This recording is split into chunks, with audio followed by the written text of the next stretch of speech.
May 12th, 1945. The train slowed with a shudder. The women inside leaned forward, faces pale beneath grime. They had been told 1,000 things about what awaited them. Rumors whispered in barracks, propaganda shouted by desperate officers. Some believed they would be lined up and shot. Others feared slave labor. Nearly all feared violation and starvation. The train doors groaned open. For the first time since surrender, air that did not reek of smoke rushed in. One woman stepped down first. She might have been 24, her sharp cheekbones etched deeper by hunger. She clutched her coat. All around her, the land was quiet, flat, impossibly clean. She braced herself for cruelty.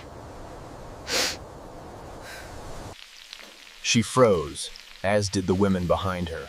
It was impossible. Obscene. Bacon was a...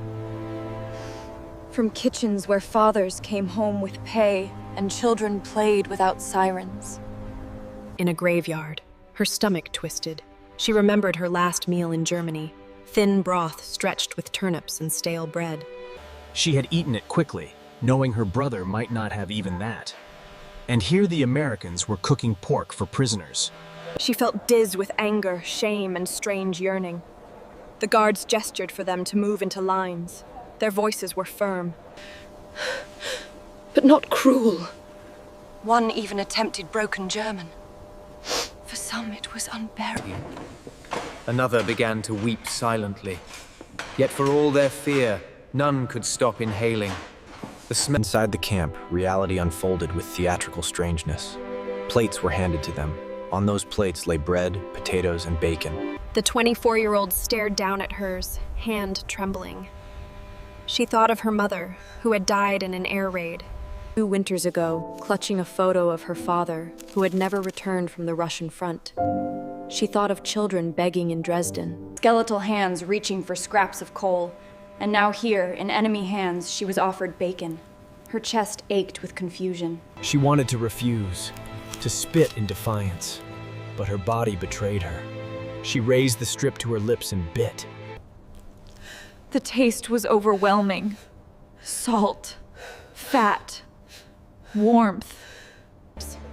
Tears sprang to her eyes, hot and unbidden. She ate quickly, almost desperately. But the room, for a few moments, was quiet except for the sound of chewing. One American guard leaned against the doorway, watching. He was perhaps 30, his uniform pressed, his face impassive. But when one woman looked up, their eyes... As if to say, it's just breakfast. That shrug was more dangerous than any weapon.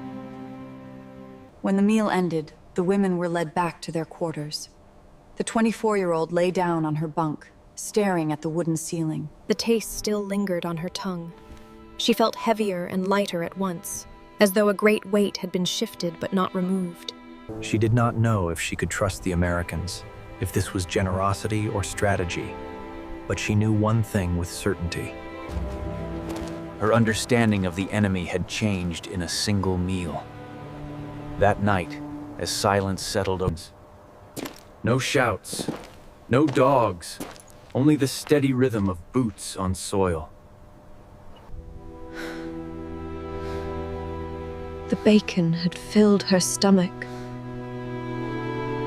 The question burned hotter than hunger, and as dawn approached, the scent returned faintly, carried through the camp by the morning wind. She breathed it in, knowing the war she had entered now was no longer about armies or borders, but about belief. She had been taught to expect cruelty. Instead, she had been met with bacon. It was proof of another reality. The second morning began with a bell. Sharp, efficient, limbs stiff, minds still fogged with the strangeness of the previous day. Some had slept deeply. But actual coffee, bitter and rich and impossibly real. The women ate in silence, their eyes wary, their movements careful. Some still expected punishment for accepting the food. Others had begun to surrender to the reality that perhaps the The 24-year-old chewed slowly, tasting each bite as though it might be her last. The butter spread easily, melting into the warm crust. She thought of her brother again, of his letter from the Eastern Front. After breakfast, the women were assembled in the yard. The sun was already warm, the sky a pale, unbroken blue. An American officer stood before them. He was young, no older than 35, with a clean-shaven face and a calm, almost bored expression. He spoke in halting German. His accent thick, but his words clear enough. You will be assigned duties: light work, laundrette, kitchen assistance, cleaning. You will be fed. You will be housed. You will not be harmed. The words landed like stone. One woman raised her hand tentatively. And when will we be shot? The officer blinked, confused. A faint smile touched the corner of his mouth, though it carried no humor. You were told many things, he said. Most of them were lies. He turned and walked away, leaving the women standing in the yard, the sun pressing down on their shoulders. The days that followed unfolded with a rhythm that felt almost surreal in its normalcy. The women were divided into work groups. Some were sent to the kitchens, where they peeled potatoes and washed dishes under the watchful eyes of American cooks. Others were assigned to the laundry, where they scrubbed uniforms and hung them to dry in long, orderly rows. Her hands submerged in soapy water, her mind drifting as she worked. The labor was not hard. In the final months of the war, when rations had dwindled to nothing, here there were breaks, water to drink. The American guards watched but did not harass. They smoked cigarettes, leaned against walls, exchanged jokes in the... As though guarding prisoners was just another mundane duty in a long list of mundane duties. It unnerved her more than cruelty would have. At night, the women gathered in the barracks, their voices low, their faces drawn with confusion. Against what they had been told. One woman, older than the rest, insisted it was all a trick. They're fattening us up, she said. Another disagreed. If they wanted us dead, we'd already be dead. Then what do they want? No one had an answer. The 24-year-old lay on her bunk, listening to the debate. She thought of the guard who had shrugged at her in the mess hall. Of the officer who had called their fears lies. Of the bacon that had tasted like memory. But she was beginning to suspect it was something far more insidious than violence. They wanted to prove a point. On the 5th day, something changed. The women were gathered again in the yard, but this time, the atmosphere was different. There was a tension in the air, a sense that something significant was about to happen. The same young officer stood before them. But now he was flanked by several guards carrying boxes. Large, wooden crates stamped with English words the women... Diese sind für euch.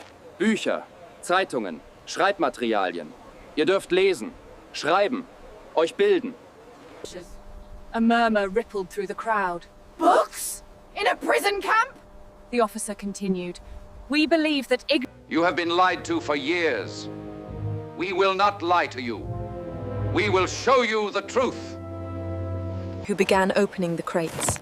Inside were novels, histories, newspapers in German and English, notebooks, pencils. The 24-year-old felt her heart quicken.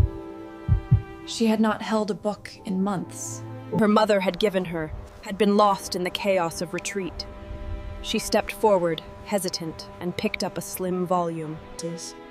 The cover was worn, the title faded, but she could make out the words, Die Abenteuer des Huckleberry Finns. She opened it, and the scent of old paper filled her nostrils. It smelled like libraries, and was now, impossibly, being offered back to her. She clutched the book to her chest and returned to the barracks. That night, by the faint light of a lantern, she began to read. The story unfolded in her mind like a dream. A boy on a raft, drifting down a river, free from the constraints of society. That it felt almost absurd, and yet she could not stop reading. The rhythm of the sentences carried her, pulling her deeper into another world. Around her, other women read as well. Some chose newspapers, their eyes scanning headlines about the rebuilding efforts across Europe. But not everyone welcomed books. One woman tore her heads, her shreds. All of it. American propaganda. Another refused to touch the crates at all. They're trying to poison our minds, she said. First our bodies with their food, now our thoughts with their words. The 24-year-old said nothing. And let the story carry her away. By the end of the first week, the camp had settled into a routine that felt almost ordinary. Wake at dawn, breakfast, work, lunch, more work, dinner. Evening hours spent reading, writing, or simply sitting in silence. The American Guards maintained their calm detachment, their presence steady but unobtrusive. There were no... was the most unsettling thing of all. She had been prepared for cruelty. She had armored herself against it, built walls inside her mind. to protect what remained of her dignity. But kindness, order, bacon and books and quiet nights. One evening, as the sun sank low and the camp was bathed in golden light, she stood near the barbecue. From the kitchens, bacon again, mingling with potatoes and bread. She closed her eyes and let the scent wash over her. A reminder of everything that had changed in the span of a single week. It's beautiful, yes? She turned to find the guard who had shrugged at her in the mess hall. He stood a few feet away, his rifle slung casually over his shoulder. His face still impassive, but his eyes curious. She did not know what to say. Beautiful? The camp? He seemed to sense her confusion and smiled faintly. The sunset, he clarified. The light spilling across the earth like liquid gold. She nodded slowly. Yes, beautiful. The guard nodded and walked away, leaving her alone with the sunset and the smell of bacon and the growing... The war of survival, of hatred, of certainty. And the most unsettling truth of all was this. Breakfast was only the beginning.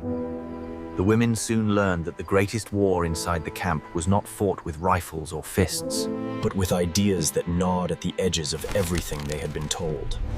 For years, they had lived beneath the drumbeat of propaganda. Posters had screamed of American cruelty, of men who were said to be little more than mercenaries driven by greed. Men who would burn, humiliate, and desecrate any German unlucky enough to fall into their hands. Even the women who worked in offices or signal towers far from the front had carried those images with them like armor. They expected a brutality that would at least make sense of their fear. But the first weeks inside the camp made those images falter. The Americans spoke little German, yet their tone was measured, their discipline unshaken. Orders came short and clipped, but without venom. Guards treated the women as a responsibility rather than prey. And water. Instead of degradation, there was a strict adherence to routine. Each discovery unsettled them more than any shouted insult could have done. The 24-year-old found herself haunted by the contrast. She remembered the lectures in training halls where... She remembered the whispered warnings from older women who claimed the Americans carried knives for sport. Their faces bored rather than cruel. She smelled coffee, real coffee, not the burnt barley substitute she had known for years. And heard the scrape of metal trays. She did not know which was more difficult, the hunger in her belly or the war raging in her mind.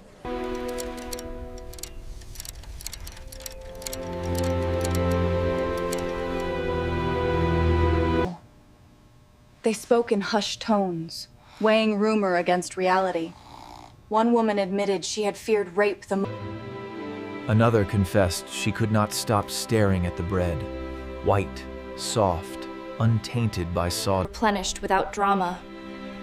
To admit relief felt dangerous, almost treasonous to their suffering families back home. The camp's order was deliberate, almost theatrical in its normalcy. Roll call at dawn. The guards themselves seemed oddly young, barely older than the prisoners, their faces smooth, their boots shined. They stood with a confidence. That came not from shouting, but from certainty. For the German women who had lived years in a world of scarcity. As it was infuriating, the 24-year-old began to notice details that gnawed at her. She watched a guard share a cigarette with another. Laughing quietly as though the war were a distant nuisance. She heard music drift faintly from the officers' quarters. Jazz, playful. Or victory. She watched as food waste was carried out from the kitchens, scraps of bacon fat tossed aside. Of children in Hamburg or Leipzig who would have fought each other for those scraps. The cruelty was not in blows or hunger, but in unbearable proof. That the enemy could afford abundance while her people starved. There were moments of irony so sharp they almost bled. Once, as the women lined up for their midday meal, a guard tried to pronounce a German phrase. Again, the guard only grinned, unbothered. To laugh at an American and survive, that in itself felt like a fracture in the world they had known. Another time, a woman dropped her tray, and a young American bent down to help her gather the mess. Muttered something in his own language and returned to his post. She stood frozen. Yet suspicion lingered. Surely, they told themselves, this was temporary. Surely the cruelty... Some refused to eat the bacon, tearing it into pieces and leaving it untouched as if to prove they would not be deceived. Others hoarded bread. Slipping crusts into hidden pockets in case the abundance vanished. The 24-year-old tried to balance pride with survival. Still, each bite tasted of betrayal, both of the regime that had lied to her and of the civilians still starving across Germany. At night, the camp's lights glowed steady against the dark. Beyond the wire lay a continent in... Even safety. It was a paradox they could not untangle. Letters home, when allowed. Who would understand if they wrote, "We are eating better here than you are outside"? It would sound like treason or...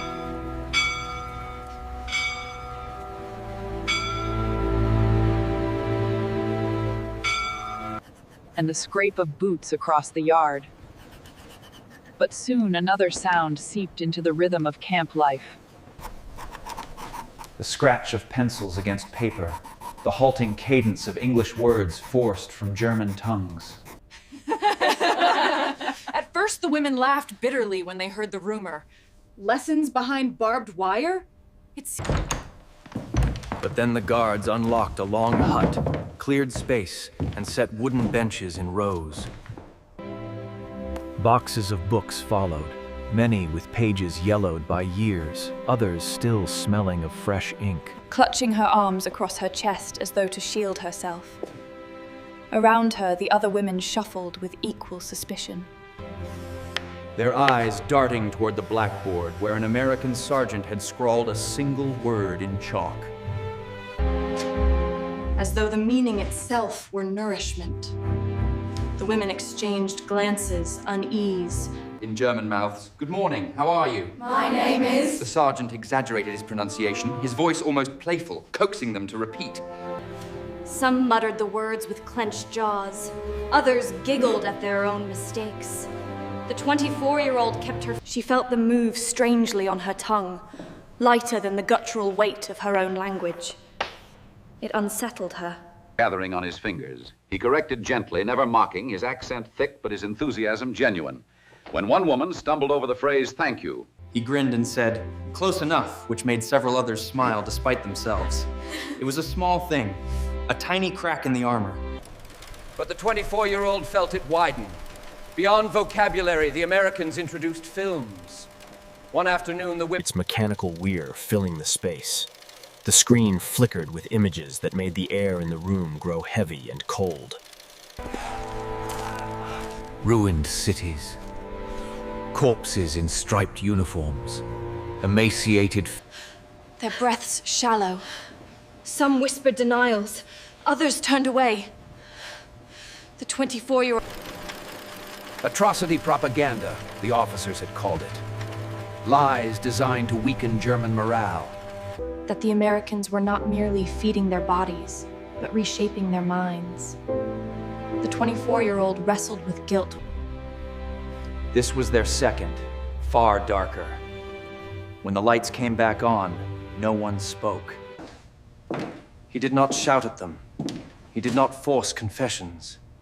He simply let the images linger in the women's minds. Then he returned to the lessons, to the books, as if to say, the world you believed in has ended.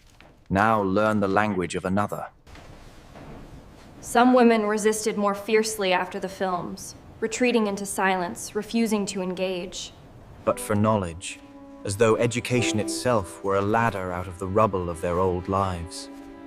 Statistics filtered in were held by the United States, thousands of them women, scattered across Europe and America. Many camps had libraries stocked with novels, histories, even poetry. To the women who had watched books burned in public squares only a few years earlier. The 24-year-old picked up her battered copy of Huckleberry Finn and continued reading each night. She did not understand all the mischievous freedom of the boy's journey, strange and irresistible. She read in secret rather than a gift. She found herself underlining passages, committing phrases to memory. One morning, an American officer asked the class to write about their childhoods. In English, if possible, he said. In German, if... Scratching memories of farms and cities, of mothers baking bread and fathers returning from work, of school days now blurred by war. Nudging. The 24-year-old wrote slowly, her handwriting shake, her English clumsy. She described her brother chasing her through the rows, laughing his hair. He read some aloud, his voice even, his accent heavy. The 24-year-old's story was among them. Carried back to her in the enemy's voice.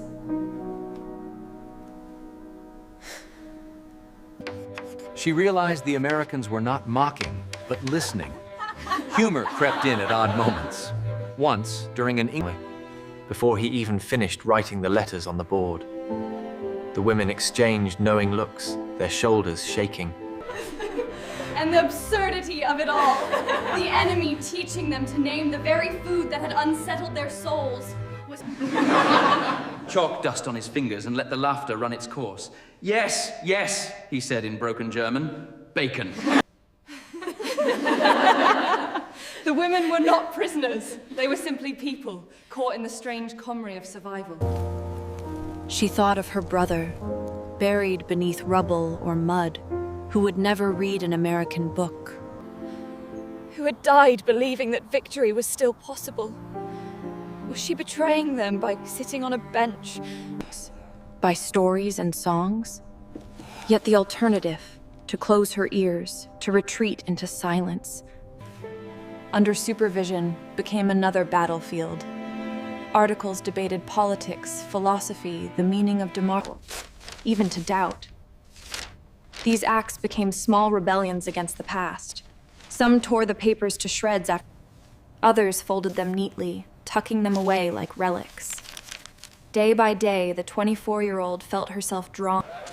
She began to greet guards in English, testing the phrases on her tongue. Good morning. Thank you. Running her fingers along spines, pulling out volumes at random. She found herself humming a tune from a film reel, though she quickly silenced it.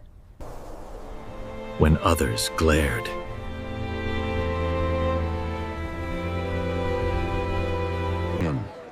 Through which another possibility leaked.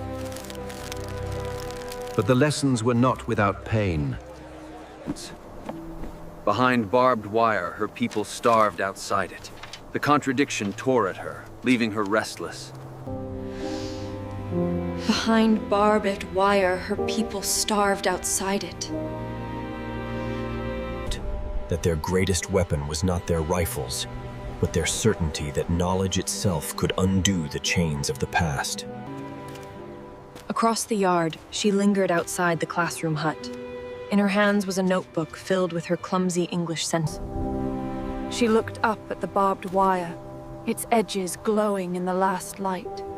Beyond the ruins, she could... For the first time, she wondered not what the Americans would do to her. Calling them back to the hut for another lesson, she hesitated. Her feet felt heavy, torn between...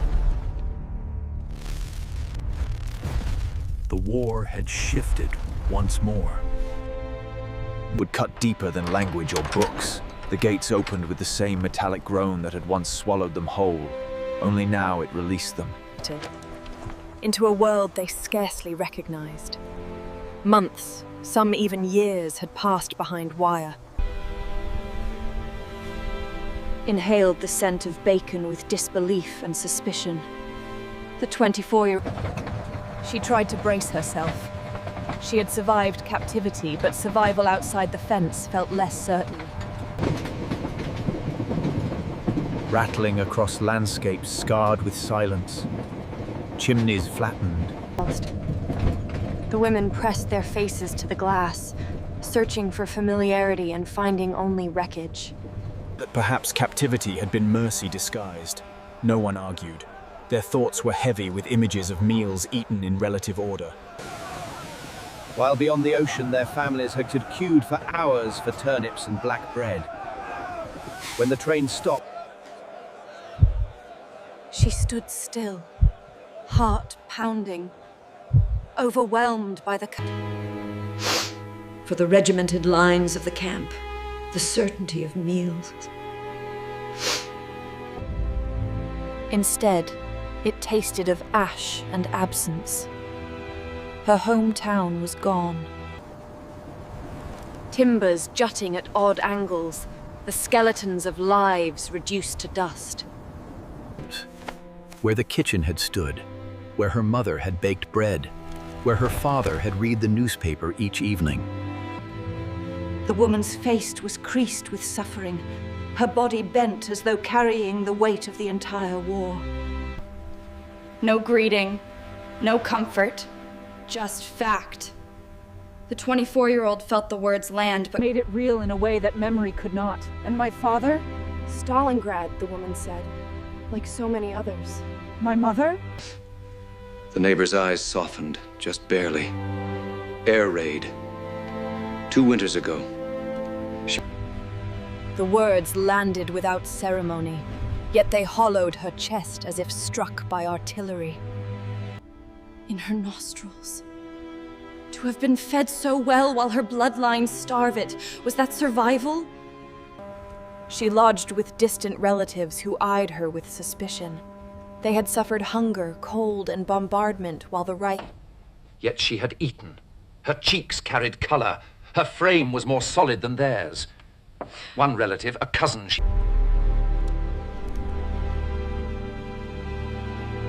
could not answer. Even books, without barter or humiliation? How could she describe the sergeant with chalk dust? On the streets, she heard mutterings about returnees. Some claimed the Americans had brainwashed them. Others sneered that they had grown fat. Their eyes resentful, their bellies swollen with malnutrition. She avoided looking at them. Hearing her relatives shift restlessly in the next room, wondering if they resented her presence, if they believed... The lessons returned to her. She remembered the chalkboard word, freedom. She remembered the films that... In the name of purity and strength. She remembered the pages of Huckleberry Finn. These memories clashed with the ruin around her. The Germany she had come home to was not only destroyed in stone, about revenge, about betrayal. The 24-year-old listened, but inside her, still, guilt shadowed her. The contrast was unbearable. And so she kept it locked inside, the taste of bacon becoming not just memory but secret, a burden too heavy to confess. One afternoon, she passed a crowd gathered around a truck where aid workers handed out tins of food. Children scrambled.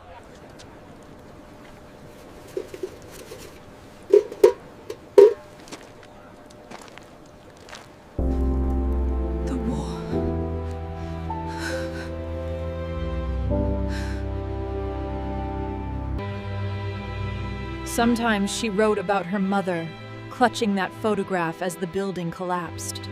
But often... Her relatives caught her once, frowning at the florid words. Why waste ink on their language? They asked.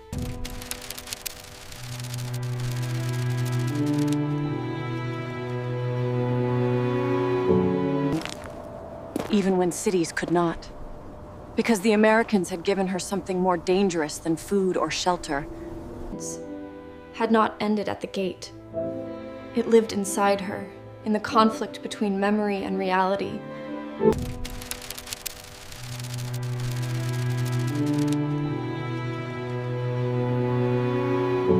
But bound in thought, torn between loyalty to the dead and the undeniable truth.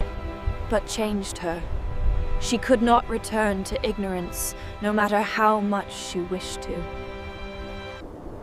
Casting long shadows across broken brick. She sat on a stone. Perhaps it had once been part of her. For a long time, she simply stared at the blank page, listening to the wind whistle through the skeletal remains of buildings. In English, I am still alive. The words looked fresh than the walls that had once stood here. She closed the book, pressing it against her chest. No longer just food, but symbol, both gift and curse. It had been proof of a world Where words replaced whips, where books replaced commands. It was not mercy. That survival was not the end of her war. It was the beginning of another. This war would not be fought with weapons, but with memory, guilt. And the fragile hope that perhaps humanity could still be rebuilt from ashes. She was.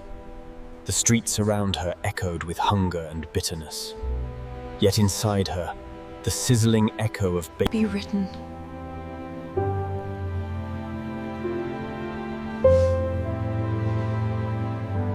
questioned and unsettled her mind, and in doing so, they had accomplished something far more profound than any military victory. Weeks turned to months. The city began its slow, painful reconstruction. Buildings rose from rubble, tentative to routine, to the grinding necessity of survival. The 24-year-old found employment in a small office, behind barbed wire, proved valuable in a world now divided between victors and vanquished. She worked quietly, efficiently. Her notebook filled with observations, reflections, memories. She wrote about the guard who had shrugged, what her nation had become.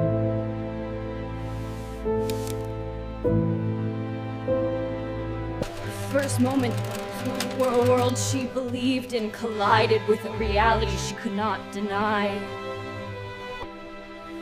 Until her old beliefs crumbled entirely. 1 year after her release, she received a letter.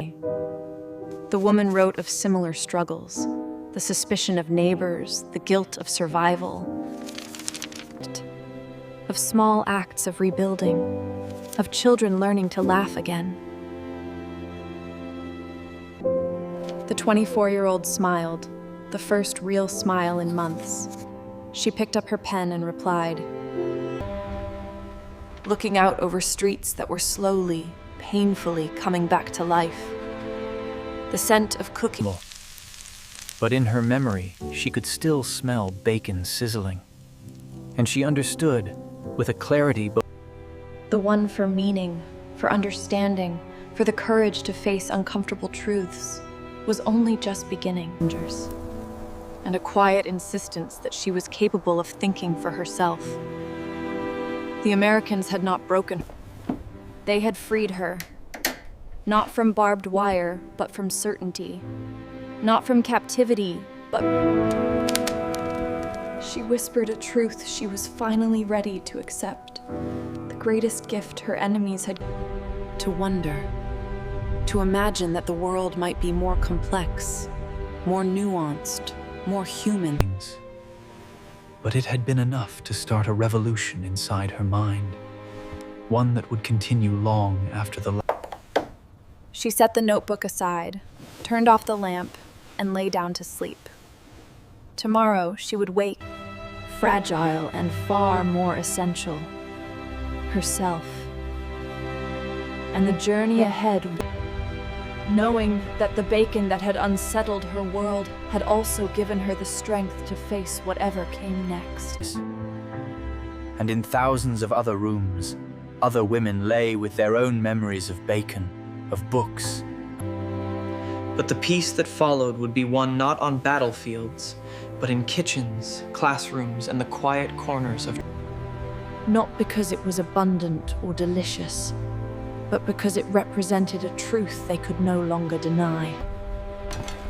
And that recognition, more than any treaty or reparation, would shape the decades to come. Lay the seeds of a different future. Morning came slowly to the city. The woman woke to the distant clang of construction. She rose, dressed, and prepared for another day of translation work. Her notebook sat on the table where she had left it. Open to the page where she had written, "I am still alive." The words seemed to glow in A sacred text, and stepped out into the street. The city was waking. People moved with purpose, despite they had lost. There was a resilience in that movement, a stubborn refusal to simply disappear. Between past and future, between guilt and hope, she passed a bakery where the smell of bread, real...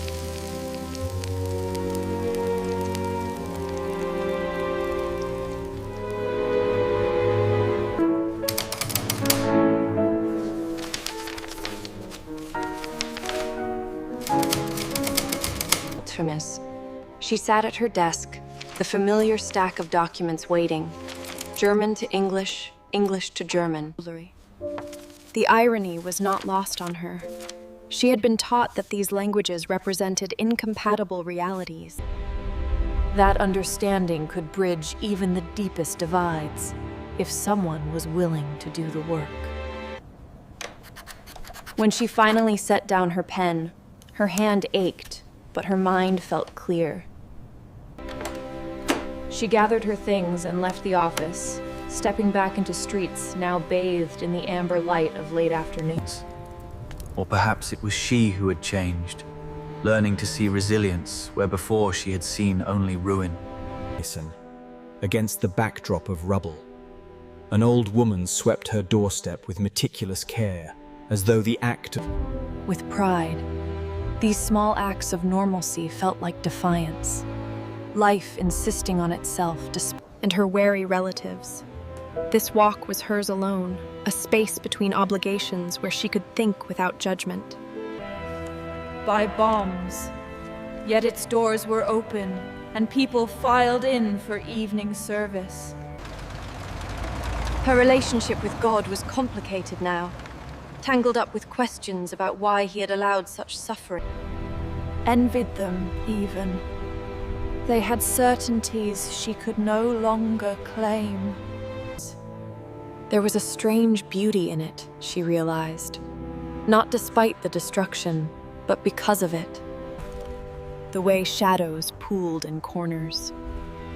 The world had been broken open, and in that breaking, she arrived at her relative's building as dusk settled.